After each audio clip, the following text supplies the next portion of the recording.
A bad evening for Aston Villa and Unai Emery at the Etihad. A late dagger, a late absolute stab in the heart from Mateus Nunes, brilliantly created by Jeremy Doku. A wonderful piece of skill, a brilliant run, and then just put it into the danger zone. And you often see a lot of those crosses put into those areas in football. No one connects, and people scream, "Why did you do it?" The winger's job, the wide player's job is to put the ball in there. It's everybody else's job to make sure they're making the correct runs and they're in dangerous positions. A huge win, a massive win for Manchester City. And in the last couple of games, they've really started to get their killer instinct back, their ability to not give up and to not stop playing until the final whistle was blown. And maybe a few teams in recent weeks have got a little bit complacent with Man City, thinking that it would be thinking that it would be in the last 10 minutes, we're going to sit in for a draw. They're going to sit in for a draw. They have lost their killer instinct. We can get away with something here. And in reality, that's cost, I think, Everton, and that has certainly cost Aston Villa tonight. Complacency, and it was poor. It was a poor approach at the end of the game by Unai Emery. In fact, I'll say he bottled it. He bottled it. Stopped his team from attacking, made them sit in, and it made them sit in ducks, and they were absolutely picked off. Of course, their Champions League hopes are not dead and buried. There are still 4 games remaining for them, but they had a chance of at least a point gained to jump much closer to those Champions League positions. Every goal scored, every goal conceded matters because goal difference could separate teams. Of course, points will separate teams. That's how it goes. But every single facet of these remaining 5 games for all of those 5 teams matter. And I just thought Aston Villa tonight got it wrong on so many levels in that last 10 minutes. I really, really do. But I want to get your thoughts. I want to get your opinions in the comment section below, my people. So if you want to hit the like button for us, get that done. Please make sure you are subscribing as well if you haven't done so already. But I want to get your views and I want to get your opinions. And you know how big it was as well, by the way Pep Guardiola celebrated. Genuinely, I haven't seen him do that for a long time. And you can, anyone who thinks that he's over being the Man City manager, that he's losing the bug for it and he's losing the determination to stay playing or to stay on at the highest level, I think you're absolutely deluding yourself. I think you're deluding yourself on every single level. The way he celebrated, the way he ran around like a madman, I think there's a massive message in there if you were looking for it. There truly, truly was. But yeah, I'd be very disappointed tonight if I was an Aston Villa supporter. I'd be very disappointed that you played well. City were the better team in terms of the ball possession. They had more shots on goal. But I felt Aston Villa did a great job for large parts of the game, sort of nullifying them and keeping them a little bit quiet and stopping them from having those gilt-edged chances. Decent shots from range, but none of those gilt-edged chances where you think, oh, they're about to score here. They did a very good job. And just the last 10 minutes, as I already alluded to, I just thought Villa, they brought on Watkins, they brought on Asensio, they brought on Marlon, but they stopped trying to score goals and they stopped trying to lay a glove on Man City. And I was sitting here and I'm just screaming at the telly, saying, why are you inviting one of the most dangerous teams historically in Premier League history onto you at their ground? And in fact, I still think going for sometimes in life, attack is the best form of defense. And they didn't need to go all out attack. They didn't need to be stupid. They didn't need to leave themselves wide open. But they just became a little bit limp, a little weak, really, really poor. Bothered me a lot. But look, City, the last 2 games, they deserve it. They put themselves 3rd in the league. Their recent form has been excellent. That's 4 wins out of their last 5 games now. They've really, towards the end of this season, started to pick up the form, pick up those wins. And you've got to think, yes, they beat their last 5 games. They beat Leicester, they drew with Man United. That brilliant comeback against Crystal Palace, I think, has been a bit of a turning point for them. 2-0 down. They were looking awful in that game. Looking awful. Came back to win 5-2. Struggling at times against a difficult to break down Everton team, but kept on plying away, and broke them down. Today, Villa started excellently, could have scored a few goals, Rashford hitting the post, but they hit back straight away. City, they conceded a penalty. They hung on in there till half time, and then they just slowly became the stronger team over the course of the second half and the second 45 minutes and scored late. Those last 3 victories, I think this Man City team 2 or 3 months ago loses those games or draws them. Maybe that's the difference between Champions League football next year and not making it. And Champions League football is important. And I know there's still a lot of people in this world that say it's not a trophy. No one should care. Nobody should celebrate it. It's the dumbest logic ever known to man from the perspective of a City supporter. If you're a City supporter and you think that, I'm sorry to say it, I mean it in the politest possible way, but you're a bit of a moron. Why would you not want to be in a tournament that you could potentially win next season? So you should be celebrating that loads. Yes, it isn't the standard that you're used to, fighting out for top 4 in recent years, but you can't win the Champions League next year unless you're in it. So, of course, you should want to win it. Let's go to some of your... of course, you want to win it. Therefore, you've got to be in it. James here says, get what you deserve, wasting time in a 6-pointer. Listen, I agree with that a lot today. I think they did. They started wasting time, as you say. They just stopped trying to win the game. And they become too passive, and they come a cropper. They really did. Happy for the result, but I still hate that penalty. It was a penalty for me. There was a slight touch on the ball, but when I say that's a penalty for me, let me get to the end of my sentence before your brain kicks in here, James, before you lose your mind. We know, because the protocol has been set for the past, I think 3 seasons, it might be more, that when it comes to challenging for the ball, touching the ball first doesn't mean you win the foul anymore. Rightly or wrongly, whether you like the law or not, they've been very clear about that. You can be sent off even if you touch the ball first, if the follow-through is too powerful. You can give away penalties if you slightly touch the ball, but then you clear a player out. It's not the first time it's happened. It's not the last time it happens. It's part of the protocol. If you don't like the law, then I get your super chat. Outside of the law, outside of challenging the law of the game, the officials made the correct decision. They really did. And I know that a lot of us like me, we're older, James, where we grew up in an era where as long as you nick the ball, as long as there's a slight touch, everybody deemed it not to be a foul. Football, forget referees, footballers said that's a foul. So it's one of those things for me. By the letter of the law, they got it right. Is the law correct? I can understand the argument against it. This is why Unai got the sack at Arsenal. I think they've conceded 8 goals in the Premier League this season in the 90th minute or later. Nowhere near good enough at all. Nowhere near good enough in any capacity. Just give me a second, people. 1 sec. I'll be back with you guys in a second.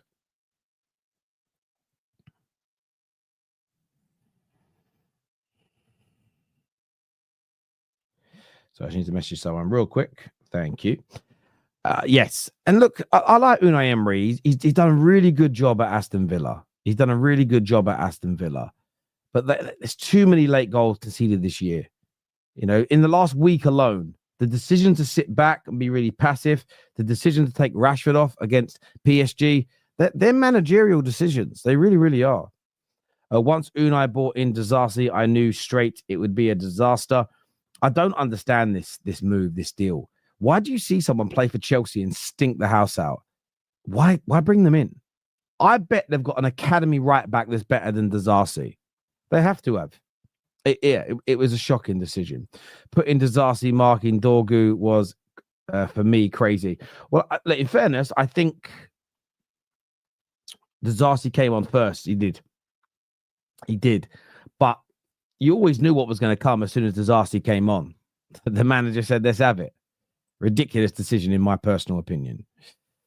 Do I prefer Unai Emery, or Amorim? Is he relevant to this conversation today? Who my preference is doesn't because I know what you're doing here, Twisted, and it's so obvious. I criticize something Unai Emery does. You say, well, which of the 2 managers do you think's better? It's not an argument to the point that I just made. So let's talk about this game. I'm not interested in getting into those conversations today, if I'm being honest with you. Terry, how good is O'Reilly? Solid player, good offensive and defensively. Yeah, O'Reilly's excellent. Thought McAtee had a good game today. And what I will say, similar to Klopp, that season where Van Dijk got injured, Another centre-back got injured. You know when he moved these midfielders into the centre-back roles and they were losing game after game after game? Wasn't it like 6 on the bounce they lost? Lost at home to Burnley as an example. And then he had centre-backs in the squad. He loaned one in and he had younger centre-backs. And then he went, okay, well, let's try the centre-backs at centre-back and the midfielders in midfield. And they went on a great run. And eventually, I think they just about qualified for the Champions League. I also look at Pep Guardiola this season. I got literal abuse. I got threats for people to beat me up just for saying Guardiola should be playing O'Reilly and McAtee more. They need energy. They need legs. They need that youthful exuberance in their team because they were lacking that physicality. The more they play, the better Man City look. I knew I was right, not because I'm a genius, just because it's an obvious thing that you guys were lacking. So, yeah, O'Reilly looks excellent. Well done in the end for Pep for getting it right. It just took him far too long for Pep to make the decision to put these youngsters in. It should have come 2 or 3 months ago. Terry, talk about O'Reilly. Listen, I've been praising him before City fans were. When I was saying O'Reilly should be starting, I was getting called all types of pejoratives. Don't ask me to speak about him. I want to know why you guys weren't on your manager's fucking neck 3 or 4 months ago to play him, to play McAtee more. By the way, that goal McAtee nearly scored, the control on the chip. I didn't want it to go in. I'm a Man United fan, but the football fan in me was like, wow, what a goal that would have been. Excellent, but both of them excellent players, and both should have played a hell of a lot more football. A hell of a lot more football this year than they have done. Threatened by a City fan, Terry. Don't worry, he's probably a... Listen, I'm not worried about the threats. You know, it's not... But I'm just giving you that... Don't ask me to say these things. I was getting threats. I'm going to beat you up. You're not. You're not going to beat me up. You keyboard warrior. Why are you guys rattling about Arsenal here? No one's talking about Arsenal. What are you talking about? The comment section? Okay, cool. I thought you meant me on the show. I was like, that's fucking weird, bruv. Yeah, there we go. O'Reilly deserves a new contract. Yeah, I would say to him, only if you're going to get played. If next season, after you guys spend 300 million in the summer, he ain't going to play, I'd advise him to leave. He's too good to be sitting on the Man City bench and rotting away. He really, really is. Far too good to be sitting on your bench and rotting away. He has to play football. Going to bring out Judge Mo and Luke now to have their say on the show. Welcome, gentlemen. Welcome, Luke, as well. Mo, Unai Emery, again, throwing it away. Bottle job. Throwing it away. Talk to us. Bottle job. Why is he bringing on Disasi? Like, Pep Guardiola saw this and right away put Doku on to absolutely cook the guy. And it took one time. And he's a bottle job. Again, he's a bottle. Why is he taking off Rashford? Rashford was the more dangerous guy on the pitch. Why are you favoring Oli Watkins? Like, why? Oli Watkins didn't need to play. Marcus Rashford was way more dangerous. This is the Marcus Rashford of the 2 years ago, 3 years ago. Why is he taking out this guy? Emery today, it looks like he threw the game away, to be honest. He threw the game away. But kudos to Pep Guardiola for making the subs. Kudos to Pep Guardiola for putting Doku in. There's one thing that I didn't understand. What was Gündogan's role on the pitch? That's what I didn't understand today. So Kevin De Bruyne was running. Bernardo Silva was running. Like Kovacic was amazing actually today. What was Gündogan doing? He could have had a stick there and City would still have won the game 2-1, to be honest. Like, he wasn't even on the pitch, Gündogan, in the second half. But City actually, to be honest, City deserved this win. Nothing less than what they deserved. They were the more dangerous team. They had more possession, more chances. They were way more dangerous. McAtee should have had a goal, to be honest, with that magnificent cross by O'Reilly from that left side. Pep Guardiola managed the game well, pushing O'Reilly up. Omar Marmoush was not good today. I didn't like him at all, by the way. Today, even though he's Egyptian, I didn't like Omar Marmoush at all. I'm not sure if it's him or Pep Guardiola put him as a left winger. The guy's not a left winger. He's a striker, or he's behind the striker, to be honest. But Pep Guardiola changed it, which is credit to him and to the staff and all the players. I got to get a shot to one guy. Gvardiol is magnificent. And I was looking at one thing, to be honest. I was looking at the difference between someone like Disasi and someone like Gvardiol. One guy looked like a £5 million player and the other guy looked like a £100 million defender. I know they paid less than this, but Gvardiol is immense at centre-back.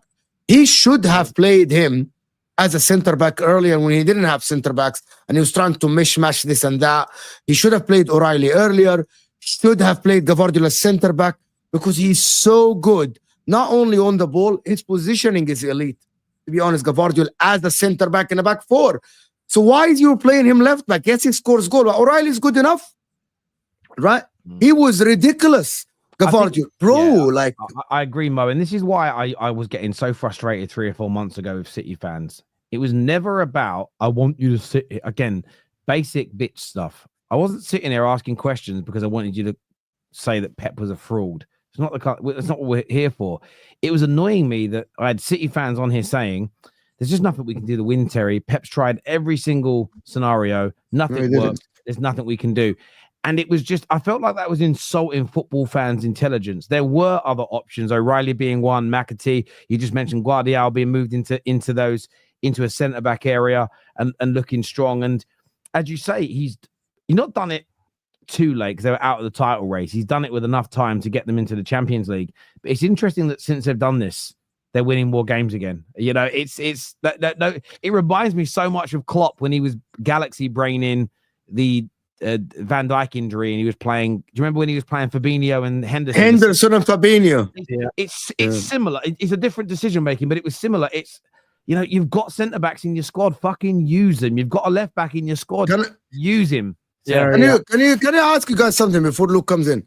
Is someone in the chat that is saying why are you slagging off Disasi and that decision to put him in? Don't you guys think that Disasi is one of the main reasons why they lost? Right. Because of the Disasi is. Listen, he played okay in a couple of first appearances for Chelsea, but new signings often do that. He came on against PSG in the first leg, ridiculous decision. I don't care that Cash was. We did the maths on it after the show and went and checked out the stats on it. 98% of players that get booked don't get a second yellow card. The fact he took Cash off was crazy for a player that was just stuck in the mud. I understood that he brought him on and Doku wasn't on the pitch, but this is where Unai Emery, you've got to, it's chess, not drafts. You've got to understand that one, you know Doku's coming on anyway. You should know that. Secondly, if you bring Disasi on, you know it's going to trigger Pep to bring on Doku. Savinho or Doku took tack, to be quicker than him. Exactly. There are things, you know, like I used to fight. You know, when you're doing Thai boxing, right? When you do MMA, if you come from a Thai boxing background, as soon as someone starts ducking their head like they're bobbing and weaving, they know you're going to throw a knee up as an example, which is great. But the better you become as a fighter, sometimes they feint that, so you throw a knee so they can grab you and take you down. Your job is to not bite at those things. And it was, honestly, it was awful management today, again, from Unai Emery. Luke, what are you here to say, brother? Well, a big up, guys. Obviously, I've been on a big Patrick for sending just now anyway. For come on, have a chat with you guys. I think for me, is this season it's just been about just finding some form. I mean, I know it's not perfect. It's not perfect football at all. It's not where we would be, but sometimes you've got to build from somewhere, find a platform, and go from there. And I agree with Mo. Marmoush today wasn't his today. He got an assist. It was a great assist for the first goal, but it's weird. Like, he's meant to be playing striker while Haaland's out injured, and we're playing at full line. Just bonkers of that kind of thing. It's always the last thing you expect from him to do, but that's Pep in a nutshell, really. But I think I'll give him credit though for the past few weeks. The substitutes have always been pretty bang on. Like Everton away, he brought Kovacic on, got the goal and helped control the game. You obviously today brought Doku on at the right time when Disasi straight away it made an impact. I think it's just been. I've been impressed. I think more with the tactical changes more than actual lineups. The lineups themselves have been quite frustrating because we'll want to see the wingers and new Savio and Doku wings with Marmoush or Haaland front whenever everyone's fit. But I think I've been impressed with how Pep's adapted from making poor changes earlier on in the season to actually doing mistakes and bringing on the right players at the right time, and it's actually worked out in our favour really. And you know, I've been really impressed, obviously, and that is it 7 games unbeaten now, I think, which is obviously, I know it's not obviously free flowing football, but when we were a team that was one win and 14 a few months ago, yeah, I'll take 7 unbeaten right now. You're spot on, Luke. And you know, one of the things that I stand by what I said. I don't care about the abuse that I got. I was looking for one of the greatest managers ever to make City competitive again.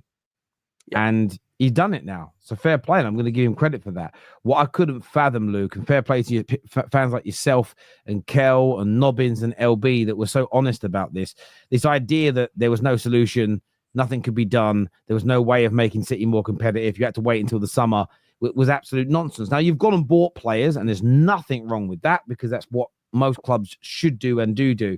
But as you say, Gvardiol moving into those central areas, O'Reilly and McAtee getting more game time as an example, these things have helped. Other decisions, moving Kyle Walker on as an example, because he was getting exposed a lot. There's been a lot of good decisions by City.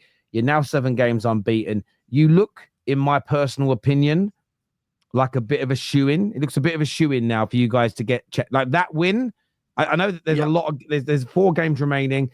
No one's really got an easy run of games when you actually start to break it down. But I just think the late goals against Everton, the late winner today, the momentum that you've got, 7 games unbeaten, Champions League football looks like it's beckoning, and fair play, to Pep Guardiola and City. They found that solution to get you back to being competitive and get you back to winning games that, again, up until the end of March, you weren't able to, or mid-March, you weren't able to do. So, credit where credit is due for that.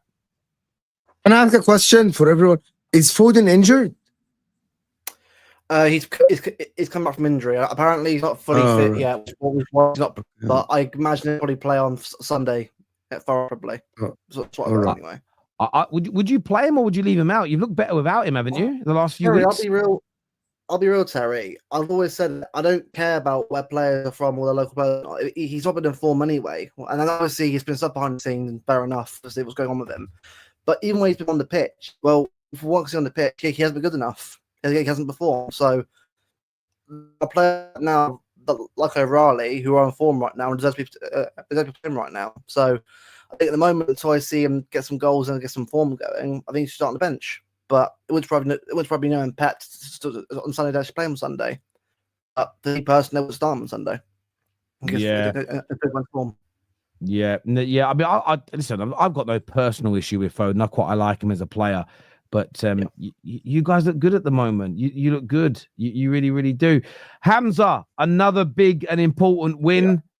Yeah. Thank God for you, Hamza. Your manager finally listened to me. No. Talk to me. No.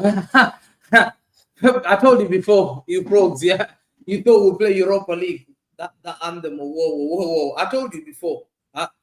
Pep doesn't play that. He will not play that. He's too big for that. There's players that just look at man. I trust my manager. I know we haven't made the right decision. I know we've had injuries. I know we've had 4 players who've had surgery, who are the main players. I know we've got small squad. I know we've come from 4 in a row. People are telling me, Hamza, you're tired mentally, you're drained. But still, that 70% will still get you because you need that class. There's a reason why Pep keeps playing Gündogan. People criticize Gündogan. It's experience they'll get you there. He keeps playing the same guys. People are saying, why is Gündogan playing? Because these guys are the guys. It doesn't matter age. Form is temporary, class is permanent. Today you see, Aston Villa are a top team. They made PSG sweat. Yeah, they made PSG sweat. They beat Newcastle.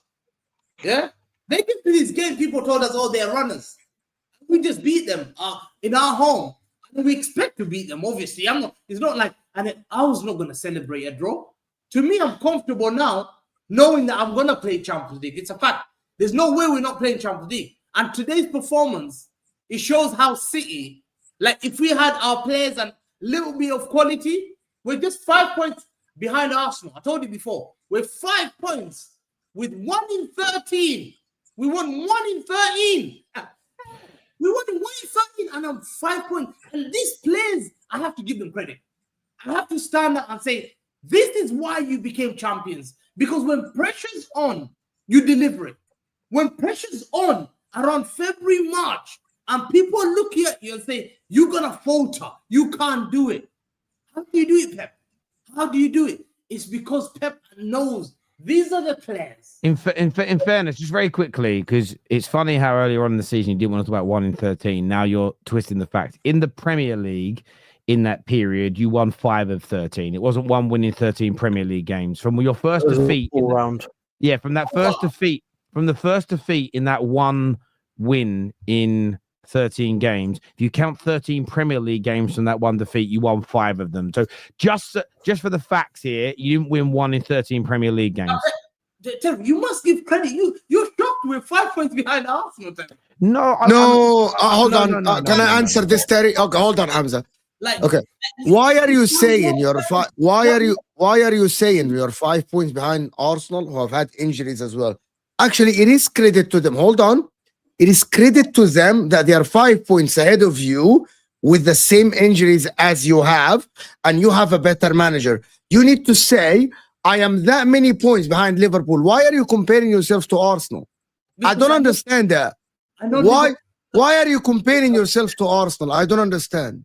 No, why is it Arsenal? Why don't you talk that you're behind Nottingham Forest or something like this? Why you don't?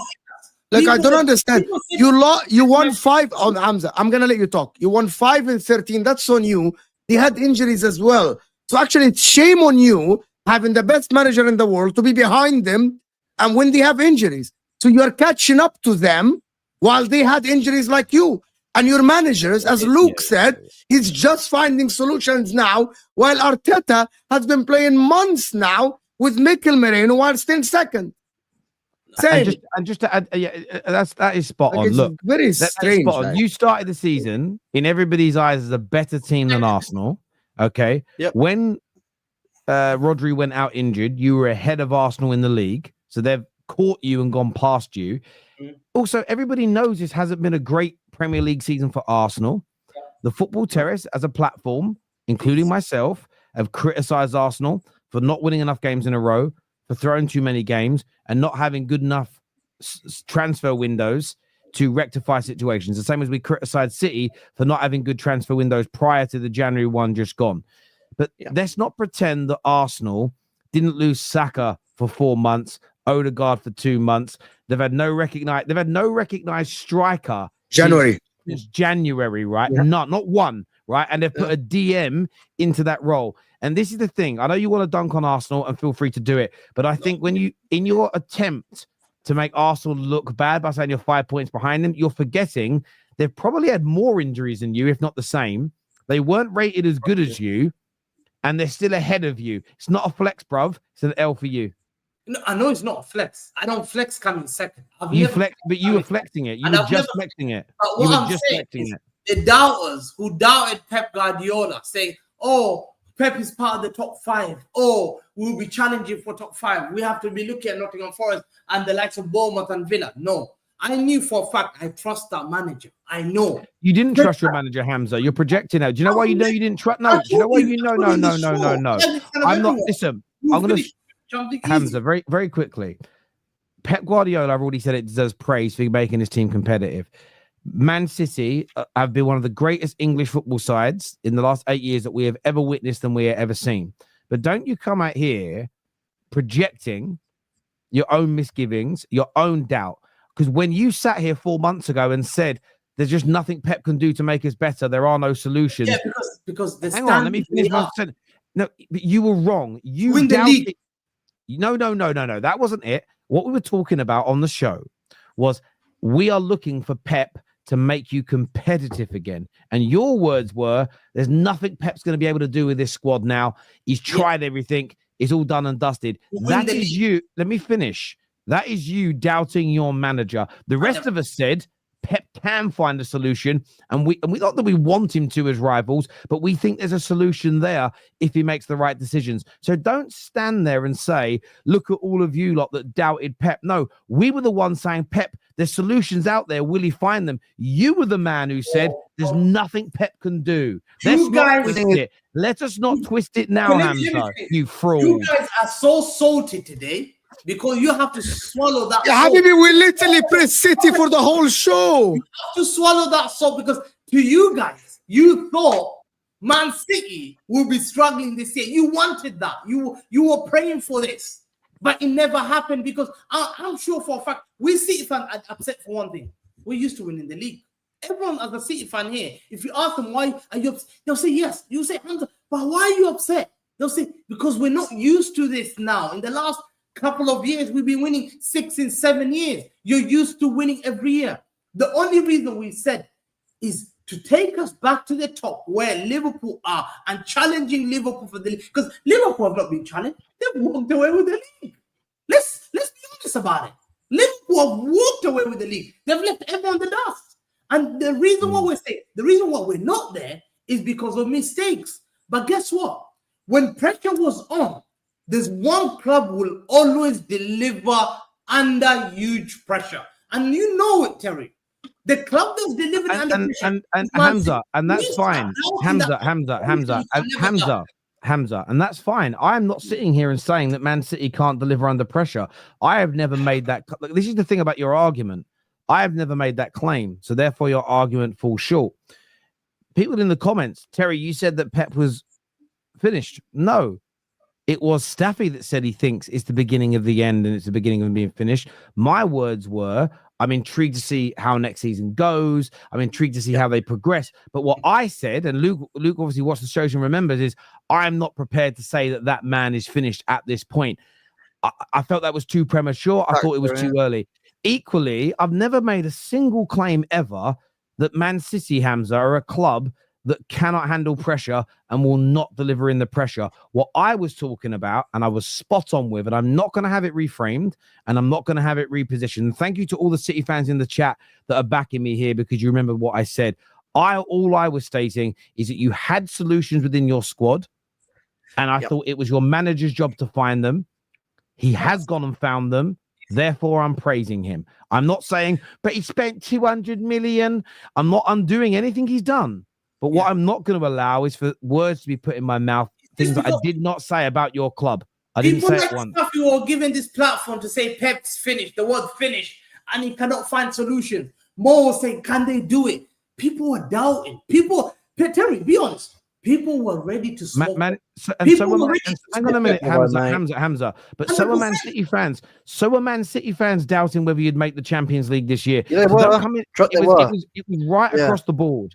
Right across the board, people were doubting it. So don't come here and pretend that it was the world against City on that subject matter on the Football Terrace. And yes, we will give people a platform to give almost whatever football opinions they want. There's no echo chambers here. If they get it wrong, they get it wrong. Unlike you, though, Hamza, Staffy will show up if you guys are back next year. If you get something wrong, we don't see your shiny head for about 3 weeks. I'm always here. Staffy only pops up when Man City are losing here.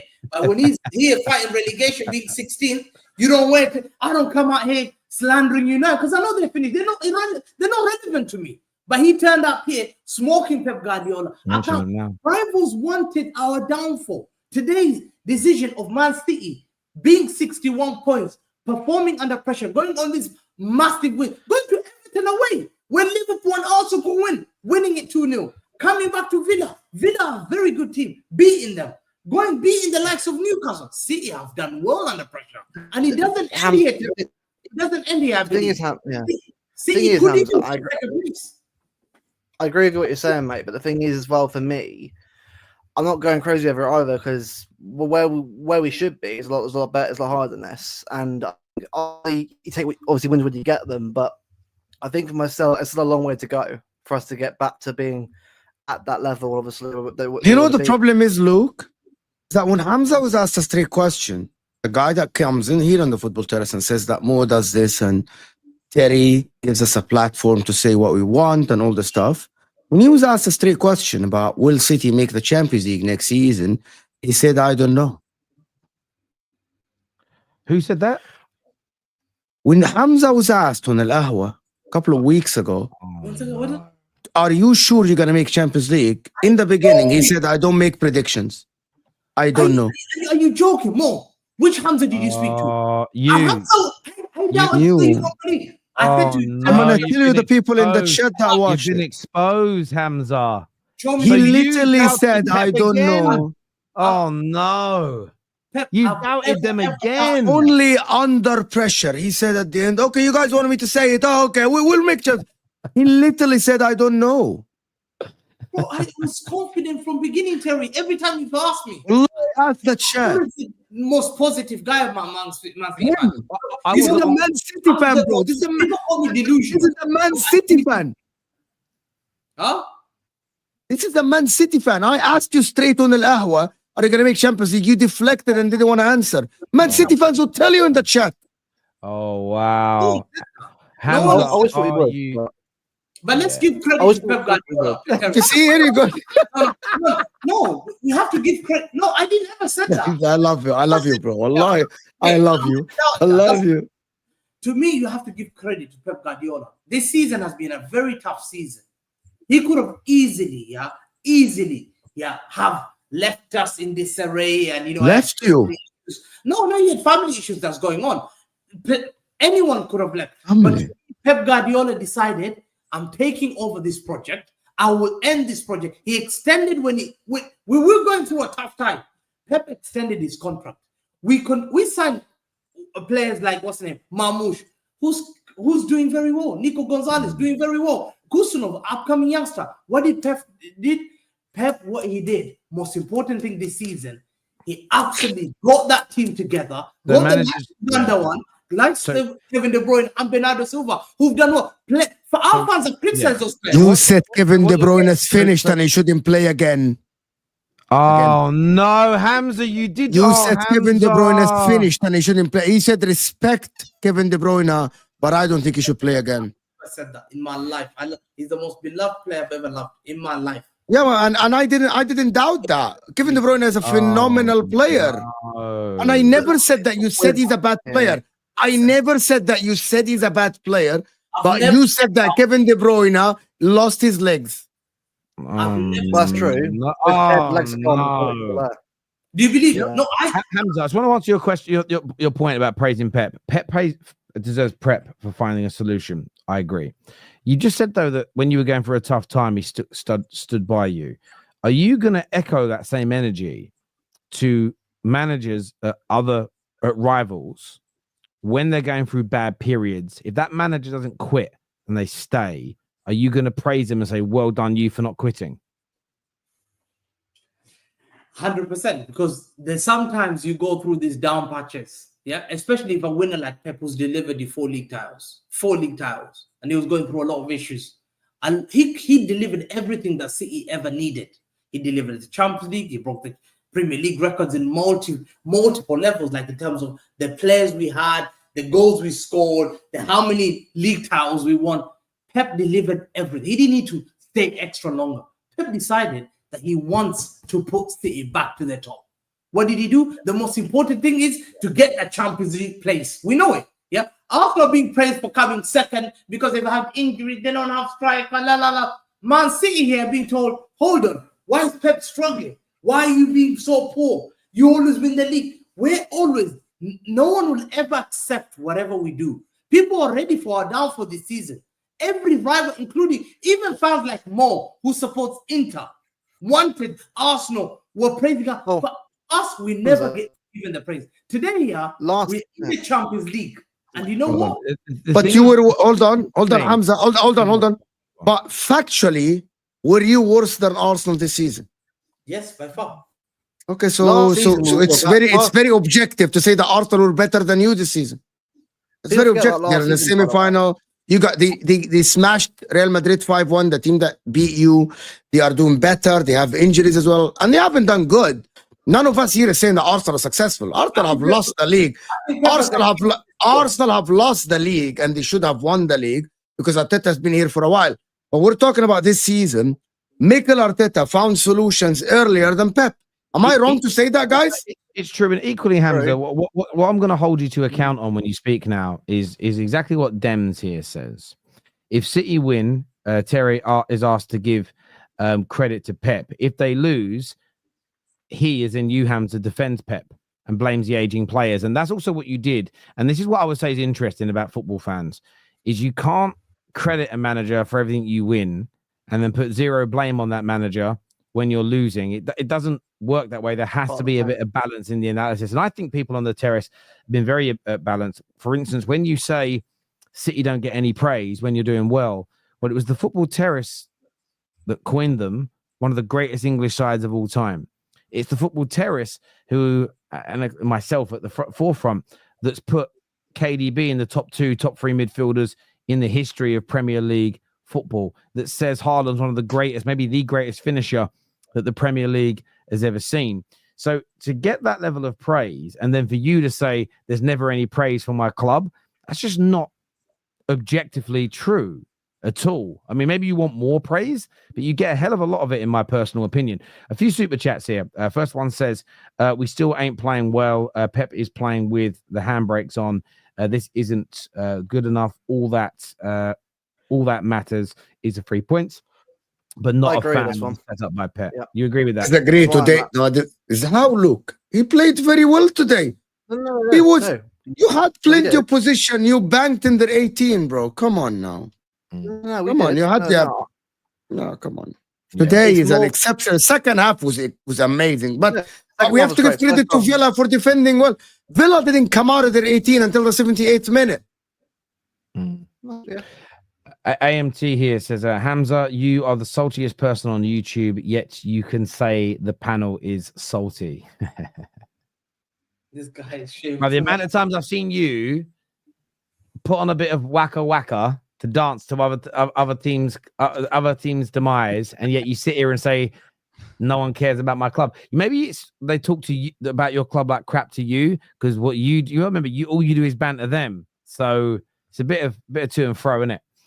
Because Nobbins gets a lot more praise about his club to his face than you do. Maybe it's because Nobbins doesn't wind people up. But by the way, keep being you. Don't change. Just there's a reason. It's like Don. Don doesn't understand why Arsenal fans give him so much shit, because he can't hear what he says and how he sounds when he says it. It's as simple as that. Who puts a big guy on the wing back? No agility. Yeah, it's crazy. It was crazy. It really, really was. It was an absolutely mad. He wanted a defensive display. He wanted a 0-0 draw. Romantic is better defensively than this us. Yeah, that makes sense. It was. Lewis, Lewis, who do you support, mate? I'm a City fan, mate. Lovely. What are you here to say, brother? Oh, wow. Yeah, I've just come back from. I've just literally got back in about 5 minutes ago. I was at the at the ground for that. Yes. Wasn't. Why did it work? Can I ask a question for real? Yeah. On TV, and this is not a dig. There was a lot of empty seats, especially not in the south stand and the north stand, and close to that. I'm being genuine. I've been to the Etihad, and there was only 2 tickets left that I took, me and my wife, right? That was 4 years ago, 2000. Why there were empty seats? Did they increase ticket price? Like, I really, quick. I know Terry doesn't want to stay on this, but I wanted to ask this for someone that wasn't the state. I was going to ask it to Martin later, but since you're here, let me know. Well, there's probably two things there, even being completely honest. One is, it's a midweek game. It's a late midweek game. That's not an excuse, but, it does have an impact. The second thing is obviously the ticket prices. I know Luke's been on my channel many times and we've spoke about it. We speak about it every single week, but I think it was £71, £74 a ticket tonight for a midweek Premier League game. Okay. Good to know. So, there's a lot of people who just won't be able to afford that. Thanks, appreciate it. I just wanted to know for real because I've been to the Etihad and it was full. So, yeah. Was there no protest today? There was, yeah. That's what was a protest. Maybe that's what Man United should do. Just do this. Wallah. Mate, I've been protesting. That's why I gave my tickets up in 2016. I've been protesting this whole time. No one gives a shit. It took me 10 years to get my tickets in the Stretford end. I had tickets in the North Stand. And then eventually, after 10 years, I managed to get them in the Stretford end. And like 3 years later, I gave them up in protest. Some days I regret that. Some days I really regret it. But there we go. Lewis, what are you here to say about the football, bro? Yeah, I mean, it was obviously very cliche, but a game of 2 halves. This is, game number 100 where Pep will put a lineup out. I speak for myself here, but, I'm not sure at the minute he knows who his best team is. I know we've obviously got a lot of injuries, but, we've been crying out for a bit of width, these last few weeks, these last few games. So I'm not sure why we're not playing wingers. Gündogan and Kovacic, I think both of them individually in certain games have had good games, but for me, they don't work together. So I think second half was a lot better. I mean, obviously Doku coming on changed the game slightly, and obviously you got that wonderful assist in the end. But it's a bit of a head scratcher for me because I feel like we can all, we as fans can all kind of see where the issues are and how we're playing.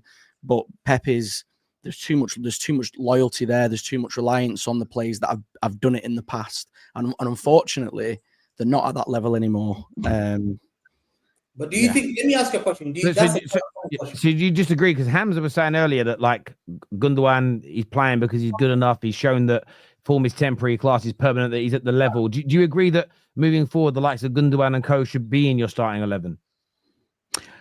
Not to, I don't like Gündogan and Kovacic playing together in that midfield. I think you can have one or the other. I just don't think they work together. And that's not to say that's not me saying that Gündogan's washed. I don't rate Kovacic because I do.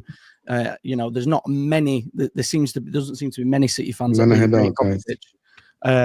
But I do. I think he's a tidy player, but they just don't work together for me. It's too slow. There's not enough legs there. So play either or, but they just can't play together. Yeah, that makes sense. Gündogan the most trusted midfielder because he keeps playing Gündogan over Nico and Kovacic, and he keeps playing. So I'm asking you a question here: why does the players are going to leave? KDB, Bernardo Silva, and Gündogan. They're the players that he keeps playing, and he doesn't play those players that are going to stay. Gundogan's signed a new deal, isn't he? Huh? Gundogan signed a new deal. 1 year extension. Yeah, 1 year extension. So he's going. Well, we'll caveat that because it wasn't a signing, was it? It was a contract. Right. Okay. Activated. Yeah. Okay, makes sense. Why does he play those players that might be leaving, most likely, like KDB and the likes of Bernardo, and like he's benching those guys that are going to be staying? Do you believe that he trusts these guys and he doesn't believe those quality of those players that are staying are not good enough? If you look at that, problem is though, mate, if you look at that midfield, I mean, who is staying out of that midfield? Because there's no guarantees there for me. I mean, obviously Nico's obviously not going anywhere. Obviously new sign and all that. But you look at Jack. Jack didn't get any minutes again today. He's not really had any minutes all season in a team where we've not had half the team fit. So for me, he's out the door. There's no guarantee. I mean, apparently Bernardo has been told that he's been shown the door. Kev's already sort of said that he's leaving. So there's not the only player that I know that hasn't been told that he's leaving is obviously McAtee, and again he's probably going to go as well. So it's going to be. Why is he playing Savio? Why is he not playing Doku? Those are players that apparently are going to be staying. So why is he choosing to play those players that are going to be leaving over? What's your theory, Hamza? Because it's like you're asking a question, but it feels a little loaded. Like you've got a. I just want to see because I keep saying to the City fans that he trusts Gündogan and KDB more than these guys. Because I think he probably think that Savio and Doku are not the quality of Man City's level to be starting next season, and they're good, but are they the real quality? Because this is going to get tough, and he's playing the most influential players that he needs, and these guys are going to leave. So that's what I think. It's control. It's control. So Pep will always emphasize control over, some of that wing play. I mean, I love Doku, and I think Savio is great, but they do have obviously a tendency to lose the ball in the style of play, type of players that they are. So I think for these types of games, Pep is always going to want control. He's always going to want us to have control that middle of the park, and that's why players like Kovacic and Gundo play, because again they retain the ball well and they can move it fairly quickly. But the problem with that is we're very restricted on how we can play, and it was no coincidence that as soon as we had a little width today, we made something happen. But yeah, I mean only Pep knows at the end of the day. I wish it was really clear cut and I could say, it's because of this reason, but Pep is Pep and he's a bit of a madman. That's what I'm saying about Savio. Why is Savio not starting?